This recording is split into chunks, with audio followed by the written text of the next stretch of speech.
네, 이번 시간에는 심장과 혈관으로 이루어진 순환계, 혈액순환을 담당하고 있는 순환계에 대해서 알아보도록 하겠습니다. 자, 우선은 우리 혈액순환의 가장 중추가 되는, 중심이 되는 심장의 구조부터 알아볼게요. 자, 심장은 지금 보이는 바와 같이 4개의 공간으로 구분이 되고 있습니다. 자, 크게는 위, 아래, 심방, 심실로 나뉘어지는데 오른쪽과 왼쪽을 구분해서 각각 우심방, 좌심방, 우심실, 좌심실로 나누어집니다. 우리가 보고 있는 방향과 오른쪽과 왼쪽이 다르다는 것을 꼭 기억해 주세요. 심방이라는 곳은 혈액을 받아들이는 곳입니다. 그리고 심실이라는 곳은 혈액을 내보내는 곳이죠. 그래서 혈액을 내보내는 이 심실은 우리 온몸 구석구석 혈액을 끝까지 보내야 하기 때문에 굉장히 강하게 수축을 해야 하는데 따라서 근육으로 이루어져 있습니다. 지금 그림에 표현된 바와 같이 두꺼운 근육층으로 이렇게 둘러싸여 있습니다. 자, 우심실과 좌심실을 비교해 보면 우심실보다는 좌심실이 조금 더 두꺼운 근육으로 이루어져 있다는 것을 볼 수가 있습니다.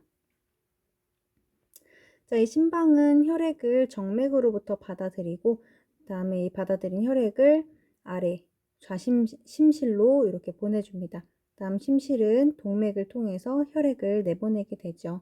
그래서 각각 오른쪽 왼쪽 상관없이 항상 혈액은 정맥에서 심방으로, 다음 심방에서 심실로, 심실에서 동맥으로 흐른다는 것을 볼 수가 있는데요. 자, 이렇게 심장 내부에서 심방에서 심실로, 좌심방에서 좌심실로 혈액이 흐를 때 이 혈액의 방향이 바뀌어 버리면 안 됩니다. 혈액이 역류하는 것이기 때문에 그래서 이렇게 심방과 심실 사이에는 혈액의 역류를 방지하는 판막이라는 구조가 있습니다.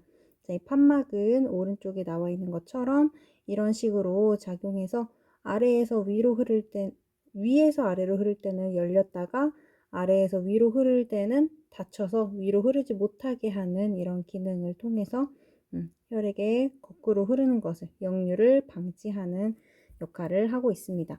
자, 이 그림에 나와 있는 화살표의 방향은 모두 혈액이 흐르는 방향이고요. 아까 얘기한 바와 같이 심방에서 각각 심방에서 심실로 혈액이 흐르고 있습니다. 자, 두 번째 혈관입니다. 혈관은 크게 3개의 종류로 나눌 수 있는데 동맥, 모세혈관, 정맥으로 나눌 수 있습니다.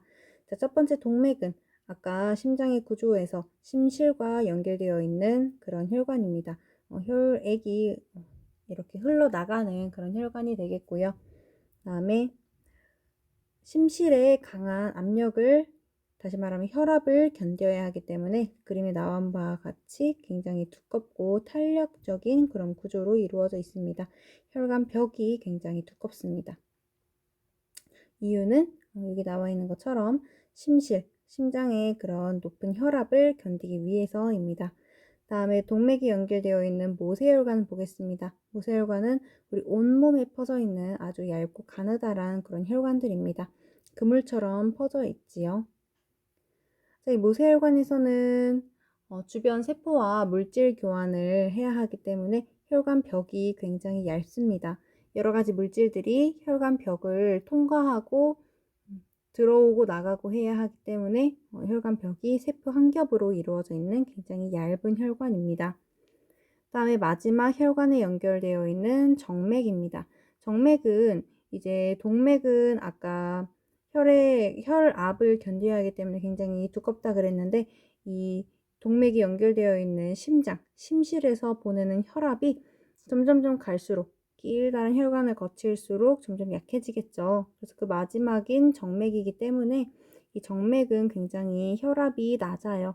그래서 이 탄력도 굉장히 약하기 때문에 곳곳에 이렇게 대나무 마디처럼 판막이 존재해서 혈액이 역류하는 것을, 반대로 거꾸로 흐르는 것을 막아주는 그런 기능을 합니다. 자, 이렇게 혈관, 동맥과 모세혈관, 정맥을 알아봤는데요. 참고로 혈관 벽의 두께를 비교를 해보면 동맥이 가장 두껍고 그 다음 정맥, 다음 물질 교환을 해야 하는 모세혈관이 가장 얇습니다.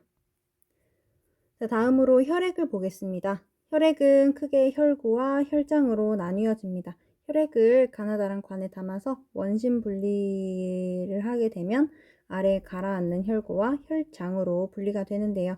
이 혈장은 대부분 물로 이루어져 있고요. 이 물에 이제 세포에 전달해줄 영양소라든지 그런 여러 가지 물질들, 다음에 세포에서 걷어온 노폐물과 이산화탄소들을 녹여서 운반하는 기능을 하고 있습니다. 그다음 이 혈구는 세 가지 세포로 이루어져 있는데요. 첫 번째 적혈구, 두 번째 백혈구, 세 번째는 혈소판입니다. 적혈구는 혈구 중에서 가장 많은 수를 차지하고 있고요. 그림처럼 가운데가 오목하게 파인 원반형입니다. 자, 이 적혈구는 핵이 없고요. 대신 이렇게 적혈구가 빨간 이유는 헤모글로빈이라는 붉은색 색소가 있기 때문인데 이 헤모글로빈이 산소를 운반하는 기능을 담당하고 있습니다. 다음에 두 번째 백혈구입니다. 자, 백혈구는 이제 크기가 뭐 대중이 없이 그런 모양이 일정하지 않은데 이 안에 핵이 존재합니다. 혈구 중에 핵을 가지고 있는 유일한 세포입니다. 이 백혈구가 이제 우리 몸의 면역을 담당하고 있는데 직접적으로 세균들을 잡아먹는 식균 작용을 하기도 합니다. 다음 마지막으로 혈소판은 크기가 가장 작기 때문에 우리가 현미경으로도 관찰하기 어려운 그런 세포이고요. 그런 구조물이고요. 그 다음에 크기가 가장 작습니다. 이 혈소판이 혈액에 응고작용을 해서 뭐 만약에 우리가 베이거나 상처가 났을 때 혈액이 너무 출혈이 많지 않도록 하는 그런 기능을 담당하고 있습니다. 자, 마지막으로 우리 몸의 혈액순환 과정을 살펴보도록 하겠습니다.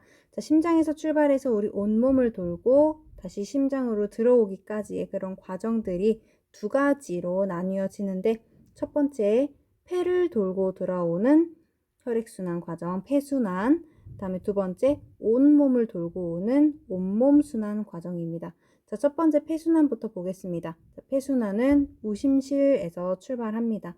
자, 우심실과 좌심실, 이렇게 심실들이 각각 혈액을 내보내는 공간이기 때문에 항상 심실에서 출발한다는 점 기억해 주시고요. 자, 우심실에서부터 그림을 따라 가보겠습니다. 자, 폐순환은 폐를 거치는 순환이지요. 그래서 위쪽 방향으로 이렇게 한 바퀴 돌고 들어오면 우심실, 폐동맥, 폐를 거쳐서 폐의 모세혈관을 거쳐서 폐정맥, 다음 좌심방으로 들어오게 됩니다. 자, 폐를 거치면서 이 혈액 속에 녹아있는 이산화탄소를 내뱉어내고 그다음에 이 폐에서 우리가 들숨을 통해서 마신 산소를 다시 혈액 속에 넣게 됩니다. 그래서 폐 정맥에 흐르는 혈액의 산소 농도가 높습니다.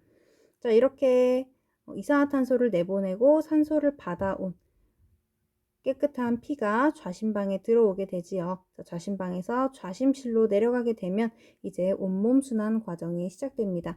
자, 좌심실에서 이렇게 폐를 거쳐 돌아온 산소가 많은 피가 좌심실에서 대동맥을 거쳐서 온몸의 모세혈관을 통해서 이제 세포에 산소를 공급하게 됩니다. 자, 그렇게 세포에 산소를 공급하고 이산화탄소를 받아온 다시 산소가 적어진 혈액이 대정맥을 통해서 우심방으로 이렇게 들어오게 되지요.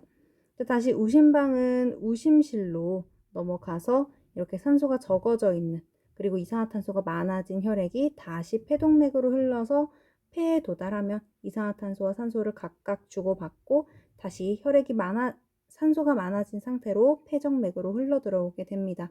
자, 그래서 이렇게 순환 과정이 두 가지로 분류는 되지만 각각 분리돼서 일어나는 과정은 아니고요. 이렇게 이어져 있는 상태로 유기적으로 순환한다는 거, 이 과정도 꼭 기억하시기 바랍니다. 자, 여기 빨간색과 파란색으로 구분이 되어 있어 쓰여 있는데 눈치챈 친구들도 있겠지만 이렇게 빨간색으로 쓰여진 폐정맥과 대동맥은요, 폐를 거쳐서 돌아온 산소가 많은 피가 흐르는 동맥혈이 흐르는 그런 혈관입니다. 동맥혈이라는 거는 이제 산소가 많은 피를 얘기하고요. 반대로 정맥혈은 산소가 적은 피를 얘기하는데 동맥혈, 정맥혈이라고 한다고 해서 항상 동맥에는 산소가 많고 정맥에는 산소가 적은 것은 아니에요. 그래서 이름이 그렇게 붙은 것 뿐이지 산소가 많은 피가 폐정맥과 대동맥을 흐르고요. 그다음에 산소가 적은 피가 대정맥과 폐동맥을 이렇게 흐르고 있습니다.